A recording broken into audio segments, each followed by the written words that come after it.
when the global fascist state came in and the economic system was destroyed, and now we have to do everything the state says, or we don't get our pittance every month. What were you doing, Daddy? The population. I was just sitting there, darling. Journalists.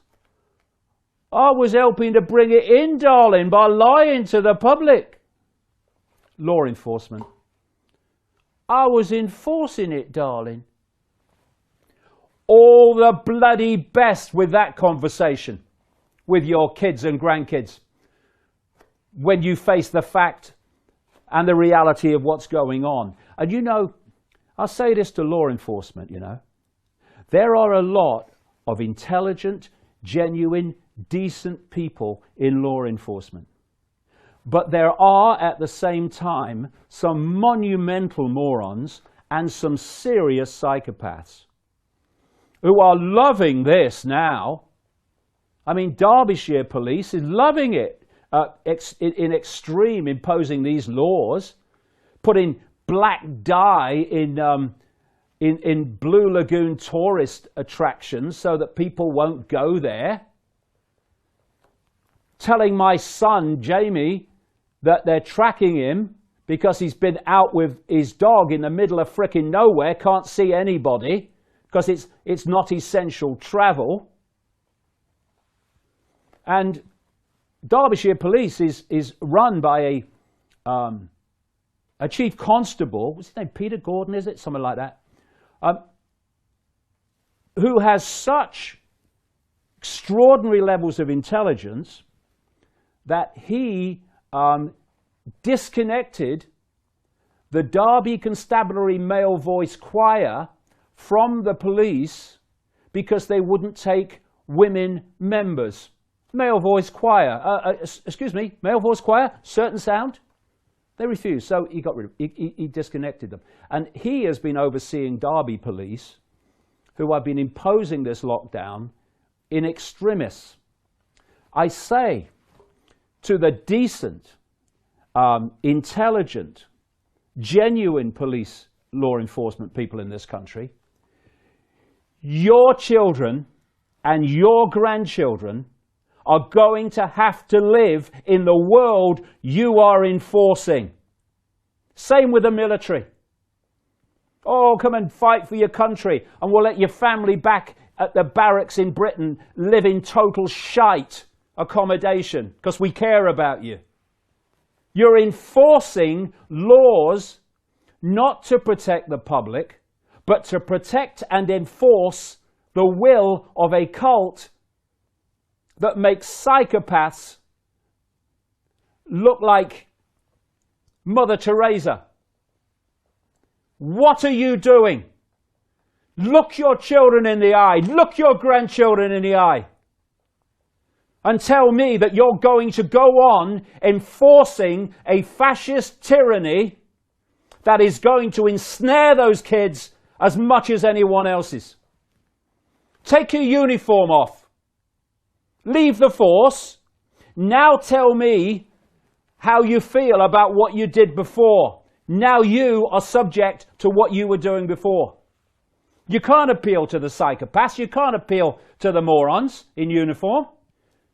But we can appeal to the very large number of decent, caring, genuine people in the law enforcement. What are you doing enforcing fascism?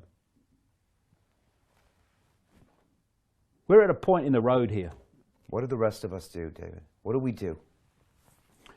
It's not for me to tell people what to do. It's for me to point out the consequences of sitting on your arse, letting a handful of psychopaths and idiots, because that's the dynamic, destroy your future, destroy your livelihood, destroy your kids' future and your grandkids' future. You go on sitting on your arse, and that is an absolute gimme. What have you got to lose? What is there to lose? Most people have lost everything anyway. So what you got to lose? You know, if you, well, I said this before in our chat 2 weeks ago, but if you are faced with an army coming at you, if you've got somewhere to run, you'd likely run. Army symbolic of this frickin' cult and all its agencies. But when you end up in a canyon and there's only one way out and that army's coming through that way out, well, what are you going to do? There's nowhere to run. So you stand up, you say, we're not having this. We're not having this. You want me to do this? You want me to do that? Well, I ain't doing it. Because when you've got nowhere to run, you've got nowhere to lose. And you know what's happened as a result of this lockdown? Humanity has nowhere to run anymore. So what are you gonna do? Are you just gonna take it? You're gonna let the tiny few do this to you? Or are you gonna say, I'm not having it? And I'll tell you what I do. I go out whenever I frickin' like, right? Whenever I choose. And I don't go near anybody, because although I say they're buying a monumental lie, I respect their right and their belief that they're in some kind of frickin' danger. So I don't go near them. I don't want to go near them. I like my own company to a large extent. So what I do is I walk out my house, don't see anybody, get my car on my own, and I drive out into the countryside. And I walk, don't see anybody, the odd person, nowhere near me. And then I walk back and I get in my car and I drive home. I get out my car and I walk back into my flat. I don't see anybody. Now, I'm allowed to do that, according to these psychopaths and idiots, once a day in Britain, right? Now, I've said to them, send me a uniform, I don't care what fancy dress it is, send me a dark suit, and if they can explain to me why me doing what I've just described 10 times a day is going to harm anyone, even by what I say is your ludicrous criteria, then I'll stop doing it. But they never will be able to do that because, of course, it's total frickin' nonsense. And the fact that it's nonsense, the fact that going out on your own and away from everybody, if you do it once or 10 times a day, doesn't matter. You're still not going to harm anybody, even by their ludicrous criteria. But you can only go out once. That tells you what this is about. It's not about health. It's about control. And it's about a control agenda that goes back ridiculous amounts of time and is now heading towards its fruition. This is all in my books in great detail, the ancient and modern nature of this, because this is not something that's new. It's something that's now reaching its end game.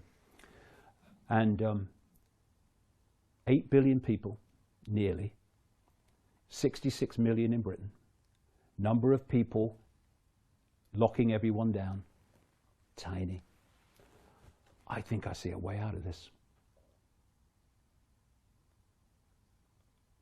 What's the way, David? What's the way out of this? Us choosing to make a decision based on our own knowledge and our own research and our own gut feeling of what's right. Let me just say this. We got into this frickin' mess through acquiescence to power. Most of that power, all of that power, is simply our perception that it has power. 66 million, handful, I don't think it has. So if we got into this mess by acquiescing to the illusion of power, what's the frickin' answer? Ceasing to do so. And then we'll see where the real power is. And it's not with the few. David, what's it like to watch 30 years of what you've been working on all come to fruition, prediction, reality in 3 weeks? What's it like?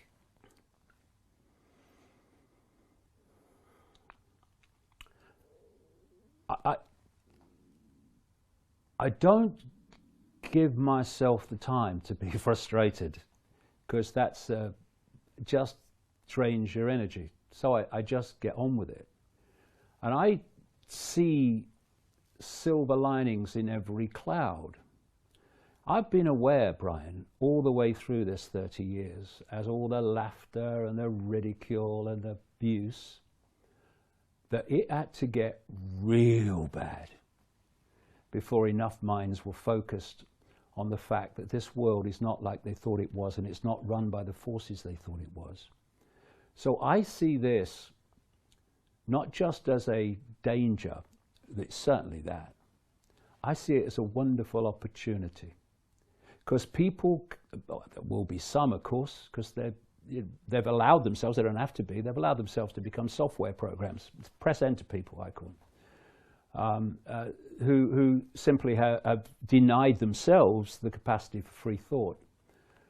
But there are a lot of people whose perceptions of the world will have changed in the last 3 weeks. They will have realized that they can't just wave away the idea that a few people are running the world to a very malevolent end, because they're watching it unfold in front of their eyes. And we will see in the weeks to come what impact that mass realization of what we're dealing with and what this world is will have in its impact upon what people do and how people cease to acquiesce to power, or the perception of power, because that's all it is. We are in a position here where this could be the turning point, when humanity got off its frickin' knees. Some 7 million people watched our last episode, David. I'm sure tens of millions will watch this. Apparently our last episode is going to be broadcast on a television station in this country and be promoted in a mainstream newspaper with nearly 1 million circulation. People are listening. They're tuning in. Does this give you hope? Oh, of course. And it's not about me. It's about the information. It's about the realization of the reality that we're experiencing behind the smoke screens and the illusions that we're given and told to believe in. So, you know, in the old Yellow Brick Road, Wizard of Oz, they seem to be dealing with an all-powerful force. And when they looked behind the curtain, it was an old bloke who had no power at all. And this cult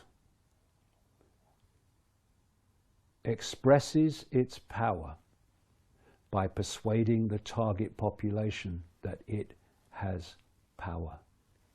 Its power is in our acquiescence to that illusion of power.